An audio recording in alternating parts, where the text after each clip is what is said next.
Hey everybody, and welcome back to the channel. It's your girl Lori, and I want to talk to you about your annoyance. And here's the thing. You are not allotted the space to be annoyed with something that you know is going to annoy you. Let me explain, because this is so important, right? If I tell you that this is a water bottle and you say, I don't like this water. It doesn't matter. The water doesn't care. The water stays the same. So if every time you see me or every time you see this water, you go, ugh, this water, I hate that water.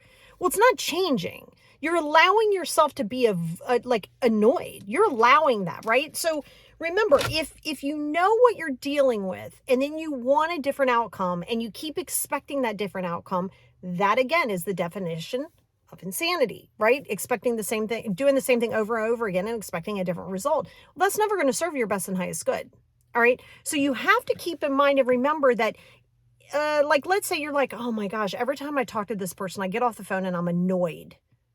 Okay. Well, why would you be mad at the person? You already know what you're in for. So you can not like it, you can dislike it, you can wish it was different, you can do all of that, but that's wasted energy. That's not changing anything. That's not moving the needle in any direction other than stuck, right? So you're gonna have to accept it. The acceptance is the biggest key to your inner peace on multiple levels, but this is a big one. Accepting that things and people are the way that they are. Now, here's the caveat to that. You don't get to judge it. That's right. You don't get to judge it. You don't know what somebody else is dealing with emotionally, physically. It's not an excuse, but you don't know, right? So for you to sit in judgment and be like, well, that person's wrong and this is that and this is that. No, no, no. That speaks volumes on you more than it does the person in which you're judging, right? Your judgment comes off as superior. Your judgment it leads to entitlement, but how you do something, everybody else doesn't have to do it that way in general. Doesn't make them wrong, doesn't make them right. It makes them them. Here's the thing. You can distance from it, wish love and light, and just say, hey, this doesn't really serve my best and highest good, and then keep distance with it. But there's no need to judge it. See, you're judging it with the superiority. But the reality is you're no better nor no less than any other human being on this planet. No, you're not. And so you have to understand that you don't really know what somebody's going through. You don't know the struggles that they're dealing with and why their actions are. They may be on a whole different part of their journey than you are. They're on a whole different part of the journey than you are. And this is so important for you. It's important that you sit and you realize this, because when you get in that space of doing so, it's going to help you tremendously. Right? So here's the thing. What do? If it annoys you, you're the one that makes the change. You know, like I said, I've said this before. If you're the one at work and you have a problem with feeling like you do it all and everybody else doesn't do it all, I'm going to tell you, okay, then let's get you a different job. Well, your ego may say, well, why do I have to leave? You're the one with the problem. You're the one that makes the change. Nobody's winning. You're winning to protect your peace. So if you know something's going to annoy you, and you know every time you pick up the phone and call your mom or your brother or whomever else, and you know you're going to get off the phone and you're going to be annoyed, why do you keep doing it to yourself? It's not the mom. It's not the brother. It's not the person at work. Why are you allowing that? Stop trying to prove a point by being right. Let that go. You are protecting your peace. Let them win the day. Your ego wants you to win. Why? Oh, sorry, I like totally hit the steering wheel. Why? You're not winning anything. You're not proving anything. Now you're creating animosity. Now you're creating anger. Now you're creating stress that only you're dealing with. Only you are dealing and coping with. And I think that's an important one for you, right? Because I think in so many ways, you think by being angry or irritated or annoyed, that it proves something to the person. They don't care. They're going to go sleep well. They're going to go off living their best life. And you're the one that's sitting here trying to figure it out. So it's the acceptance piece of that. Now, acceptance is big. I have an entire series on acceptance, the acceptance series. Go watch it here on YouTube. But it's important because you don't have to love it, but you got to accept it. Your refusal to accept something doesn't change it. You like, well, I'm not going to accept it. Okay, well, it doesn't change. It's like you saying, I'm not going to accept it that's that water. Okay, you don't have to accept it, but it's the water. Okay, so this is that ego piece of where you realize that and we've talked about this before, everybody isn't you. They don't have to respond as you do. They don't have to say the things that you do. Stop expecting you out of people. And when you get clear in that and you accept that even though you may want something or someone in your life, it may not serve the best and highest good. Stop trying to take that square peg and shove it into that round hole. No hard pass. Like hard pass there. So these are the important factors for you. As you're going through the acceptance, you got to know how to accept it. Well, that's called radical acceptance. You accept it. Again, you pretending as though you are defending yourself or protecting yourself, you're not. You're isolating yourself. You are the one that's feeling that pain and that stress. Nobody else is. No one. But you are. So that's why you want to be really careful with allowing yourself to get annoyed and then get mad at the person.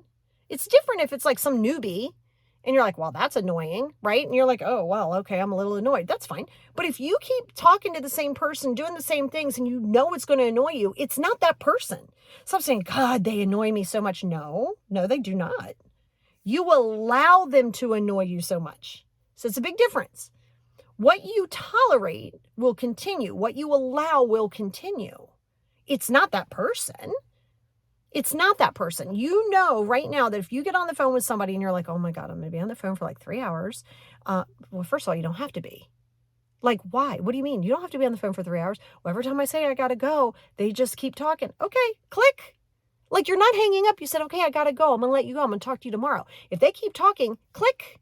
Like seriously, click. See, you get too worried about, well, how are they going to perceive it? Well, listen, they're in their own space.